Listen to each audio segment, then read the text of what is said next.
Hello? Yes, this is the Falcon speaking. Oh, Alice. I'm glad you called. Oh, you'll have to count me out tonight, Angel. I'm all jammed up. Some friend of mine just signed the temperance pledge. But with the people he knows, even without alcohol, he still may wind up half shot. This is Ed Hurley, friends, inviting you to listen to The Adventures of the Falcon, starring Les Damon. You met the Falcon first in his best-selling novels. Then you saw him in his thrilling motion picture series. Now join him on the air when the Falcon solves The Case of the Carved Ham.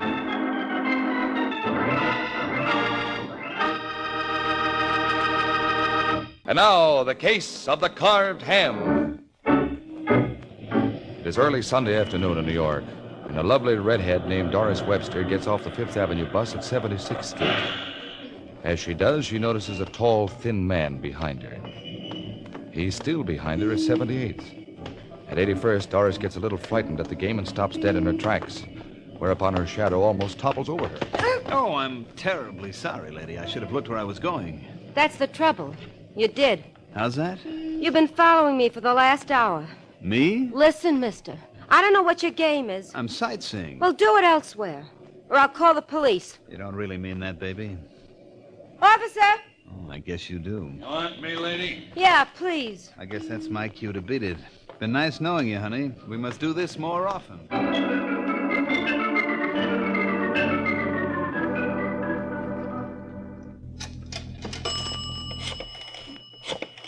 Four, 1, 1, 7, 1.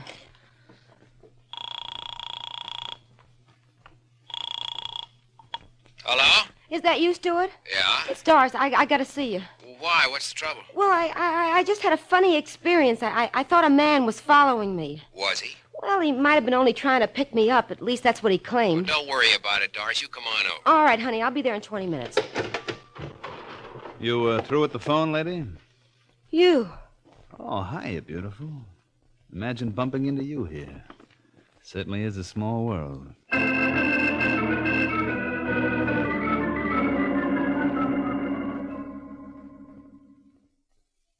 Tell me it was a coincidence, Stuart, because it wasn't.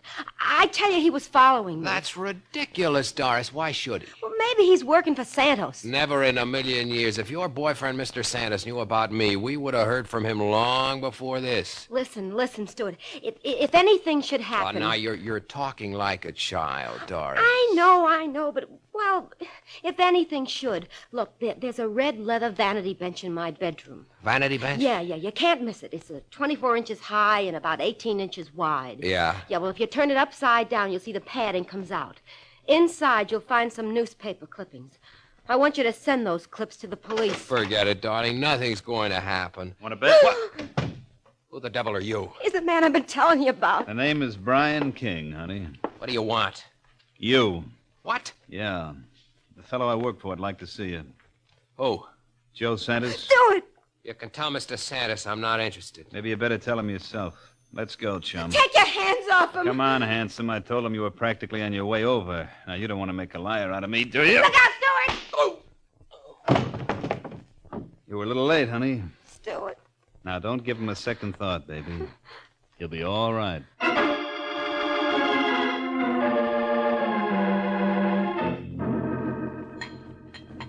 How about a drink, Brian? Don't mind if I do, Santos. You know, that boy Stewart's no lightweight. Bet I lost 5 pounds lugging him over here. Thanks. Still out cold. What do you do for a living? He's an actor. Goes under the name of Stuart Van Dyne. I wonder what Doris sees in him. He's a pretty good-looking guy. Yeah, he'll make much better appearance than Santos, huh? Well, you can't have everything, Santos. After all, you've got the money and the muscles. And don't forget the brain, Brian. Well, you can't prove that by me. What do you mean? I came up here from Kansas City because I heard that you were going to be the biggest operator of gambling joints in New York. So? So, ever since I got here, all you seem to be interested in is that girl Doris Webster and the schmo she's been seeing on the side. By me, that ain't tending to business. Just let me take care of Mr. Stuart Van Dyne first. There's your chance. He's coming to now. Hello, Palsy. How you feel? Who are you? Joe Santos? Oh. You hear me, huh? You never should play around with my girl, Stewart. What are you going to do to me? Well, Brian here thinks Doris likes you because you're a good-looking fellow. Well, we fix it so you ain't so good-looking no more. Huh? Mess up that face, Brian, but good. No. Shut up. Oh. Go on, Brian. You're crazy. What's the matter? Don't they tell you in Kansas City that anybody who works for Santos follows orders? Not that kind, I don't. Vince! Vince! What's the matter, boss? I don't think Mr. King wants to play on our team. Oh, is that so? Wait a minute, Santos. Well, Come here, Stewart. Okay. Oh, no!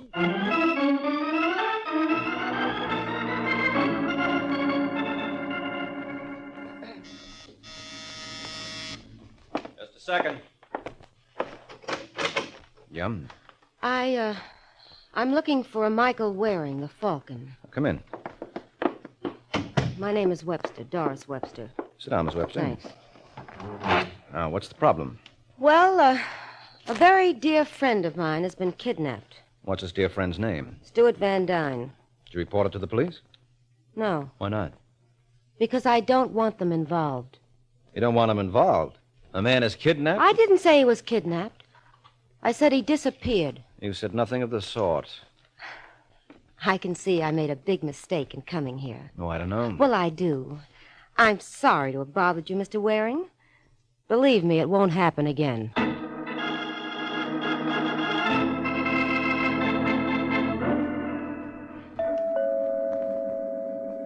All right. Hello, Doris. What do you want? Mr. Santos sent me around to find out whether Beauty was only skin deep.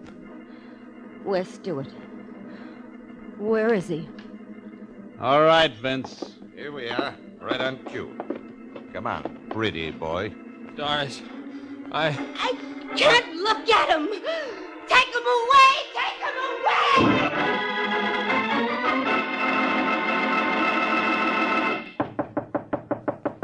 Who is it? It's Emily, Brian. Open up. Just a second, Emily. All right, get in here. What's the matter, Brian? Who says anything's the matter? Oh, well, you're packing. That's right. We're taking the 1035 back to Kansas City. Why? Because that guy Santos I came here to work for is nuts. What happened? Never mind, Emily. Just take my word for it. He's out of his mind. Who would that be? Oh, it's the bellboy, honey. I asked him to bring up a package for me. Oh. I'll let him in. No, you get started packing. I'll take care of it. Just a second. All right, son, let's...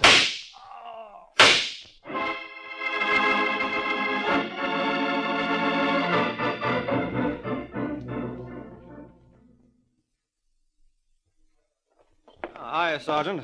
Well, it's about time, Mr. Waring. I hope I haven't inconvenienced you. As a matter of fact, you have. What's on your mind, Corbett? Sit down, have a cup of coffee.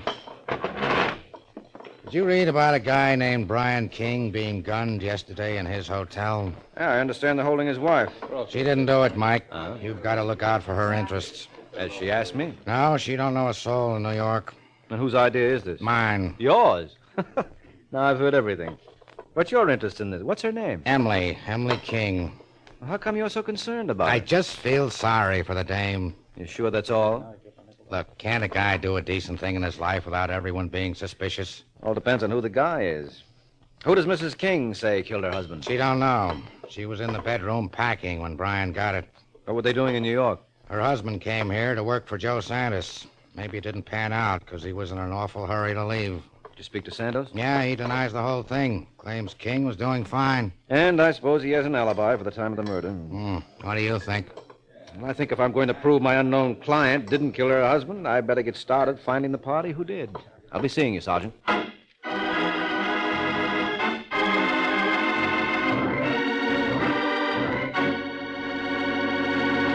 Now, back to the adventures of the Falcon. An hour has passed since Mike Waring, acting at the behest of Sergeant Corbett, undertook to do some private detecting for Emily King. And now, as we find the Falcon, he is making like a private eye. Oh, no, don't tell me. Yes, it's me, Santos. Or should I say I? Anything you say, Mikey's okay with me. Sit down. Thanks. You like something to drink, maybe? Maybe. Scotch? Fine. You, think you're going to be able to do something for that little girl? What little girl? Brian's wife. How did you know I was working for her? I got ways. Look, Mikey, if she needs money, let me know. Where's your white beard, Santos? Don't get me wrong, Mike. I give nothing away. You ever stop to think that the party who killed Brian maybe was trying to kill me? You kidding? Didn't the cops tell you the hotel suite Brian was using was registered in my name? No. Well, it was. I turned it over to Mr. and Mrs. King because they have no place to live in New York. What kind of work did Brian do for you? Oh, little this, little that. Yeah, well, that tells me... What's the matter? That picture on the piano. What about it? I think I recognize the lady. Isn't her name Doris Webster? Yeah. Certainly is a small world. Where do you know Doris from? Oh, she was up to see me yesterday. About what? Oh, no, Santos, don't tell me you're jealous. I asked you a question, Mike. I suppose you answer one of mine first. Was Doris running around with Brian King? No. Well, I've only got your word. Who's in the next room? Nobody. Don't give me that. I heard something in there. You're crazy. I show you. See? It's Look not out, one- Santos!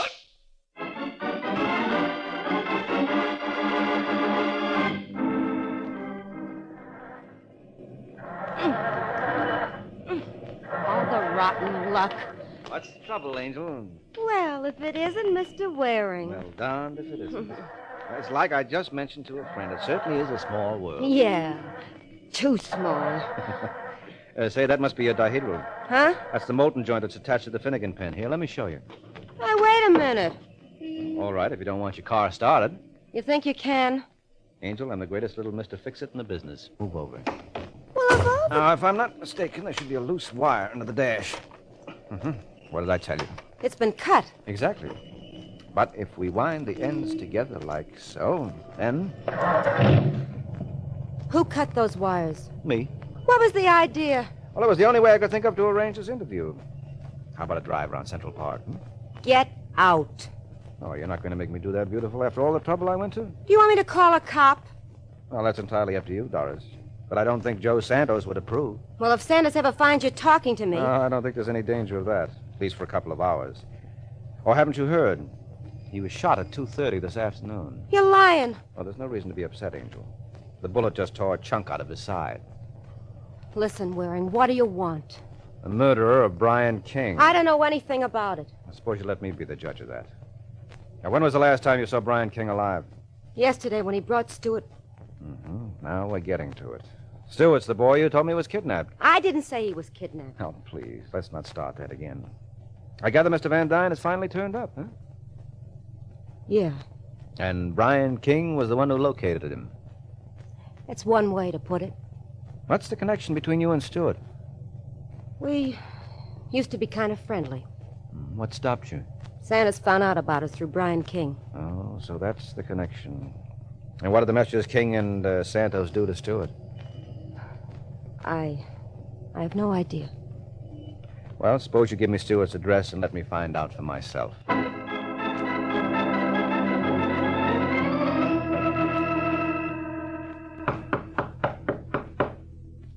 You sure this is the right place, Mike? Well, Doris told me Stewart Van Dyne was living in apartment 4E, Sergeant. Guess he's out. Are you surprised? I don't follow you. Well, Mr. Santos is inclined to be a little on the possessive side. What do you think would happen to anyone who he caught playing around with Doris? Well, Where are your keys? I don't like to do this. Whose idea was it for me to get messed up in this business? Who asked me to try and help Emily King? Okay. This one ought to do it. Yeah. Awful dark in here. Light switch ought to be somewhere Keep near. your hands off that switch. What? I've got enough light from the hallway. Oh, no, that's not fair, chum. You can see us and we can't see you. That's tough. But just to make things easier for you, I'll tell you I've got a gun in my hand. You Stewart Van Dyne? What's it to you? Well, a thought just occurred to me, Stewart, that you'd be no better off than we are if I were to shut the door. Boy, you! Hit the light, Sergeant. I'm warning you. Put him out. It's too late, friend. No wonder he was sitting alone in the dark. Yeah. Who did that to your face? None of your business. It was Brian King, wasn't it? Whatever it was. That might explain a lot of things, such as finding you alive and him dead. What did Doris say when she saw you? I'll take care of her, too. Well, you took care of Brian King? Suppose you start answering some of my questions for a change. How did you guys get in here? Simple. Sergeant has a set of skeleton keys. Let's have them. Now, Let me look have now. them, Sergeant. Or would you sooner I took them off your body? I think he means that, Corbett. Okay. Nope. Just drop them on that bureau. I'll pick them up from there. Now, let's see how fast you boys can get to the other side of the room. Come on, hurry up. You're making a mistake, Stewart. Let me worry about that. Where are you going? Out. You're not going to lock us in here. You know, Sergeant, you ought to make a great detective. That's as good a piece of deduction as I've heard in years.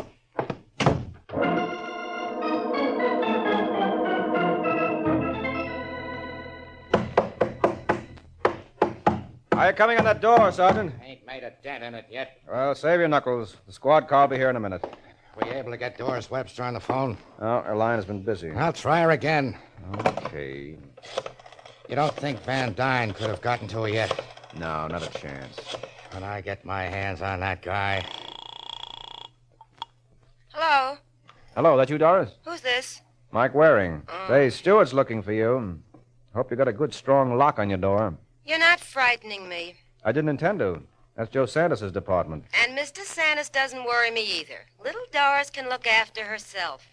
You know, it's a funny thing, Doris, but the last time I heard someone say that, the Undertaker was round in short order.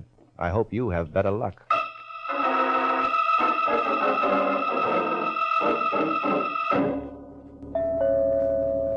Who's there? It's me, Doris.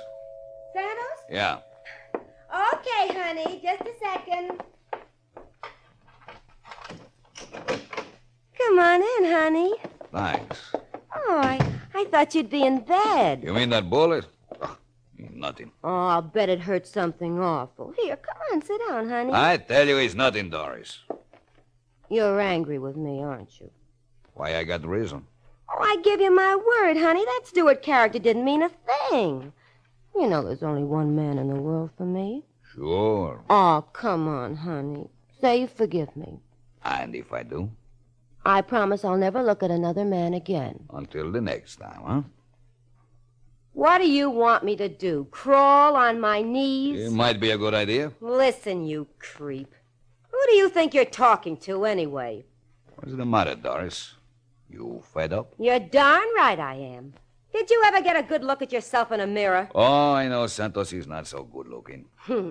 That's putting it mildly. Sure, I went with Stewart, and there were other guys, too. And there will be again. I wouldn't bet on that. Yeah? Well, I would. You're not afraid of what this actor fellow's story is going to have to say? No. The police will take care of him. Why should they? Because he killed Brian King. Why should he? Because of what King did to his face. You're forgetting something, Doris. I tell King to do this thing. Well, he took a shot at you, too, didn't he? No. That was one of my boys. What? Yeah, Vince. You remember him? Nice, tall fellow. I don't understand. Sure you do, Doris. You're a very smart girl. You killed Brian? That's right. You're crazy. I can't be if the cops think Stewart did it. Of course, you could tell them now. Listen, Sandy, I swear I wouldn't give you away. Wouldn't you? No. If I wanted to squeal, there are plenty of other things I know. Come here, baby. Oh, darling, you gotta believe me. Honey, I'll never open my mouth. This I believe.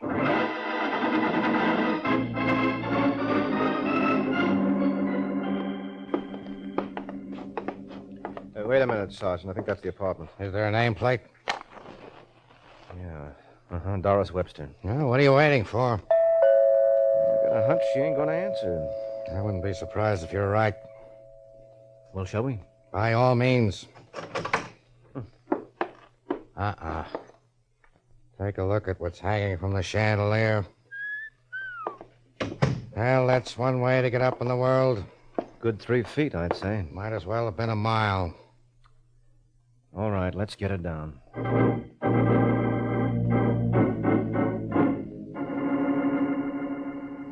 Well, that's life for you.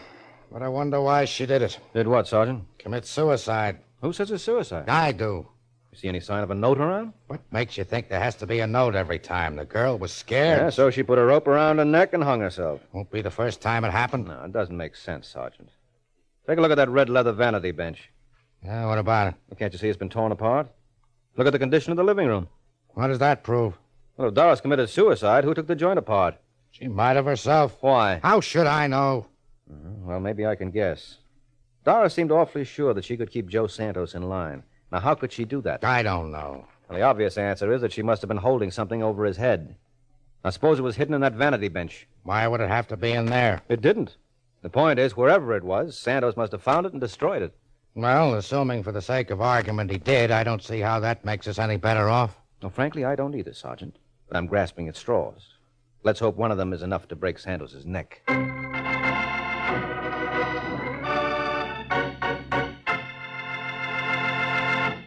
Now, back to the adventures of the Falcon. An hour has passed since Mike and Sergeant Corbett discovered the body of Doris Webster hanging in her apartment. And now, as we find the aforementioned gentlemen, they're breaking the news to Joe Santos, who, surprisingly enough, doesn't seem in the least bit disturbed. Well, what are you going to do? That's life.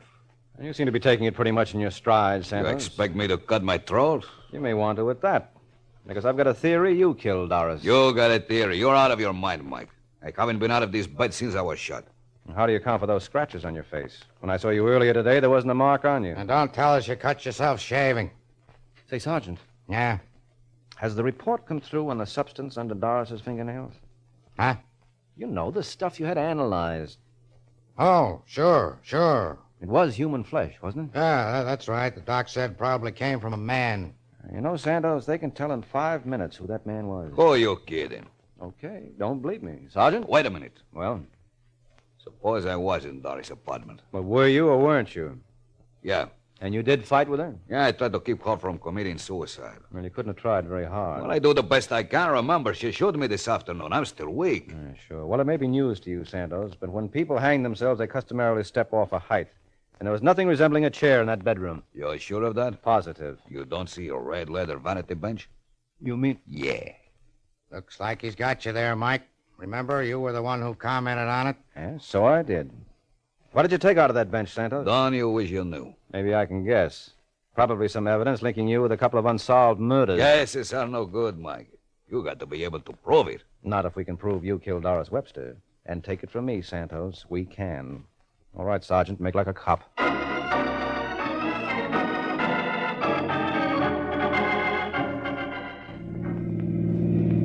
I hope you're not bluffing this time, Mike. No, I'm not, Sergeant. Santos killed both Doris and Brian King. But that's what doesn't make sense. Why should he kill King? The guy was working for him. Oh, yeah, but Santos didn't believe he was working out right. King didn't approve of what Santos forced him to do to Stuart Van Dyne, and he was all for taking a powder. Well, you know Santos. The only time you quit his outfit is the way King did. Well, why did he kill Doris? He was tired of her horsing around. And he couldn't have been exactly crazy about whatever it was she was holding over his head. So he strung her up? That's right. And you're probably curious about how I figured that one out. No. We found Doris hanging 3 feet off the floor. Well, listen. And that vanity bench Santos claims she used was only 24 inches high. Now, you tell me how you can step off something 2 feet high and wind up 3 feet in the air. All right, if you saw it, why didn't you say something before? What, spoil your fun? Don't forget, Mike, I'm a typical dumb cop who can't add 2 and 2 together without using his fingers. If I claimed I solved a crime, who'd ever believe me? Well, certainly no one who ever listened to a show called The Adventures of the Falcon. Good night, Sergeant.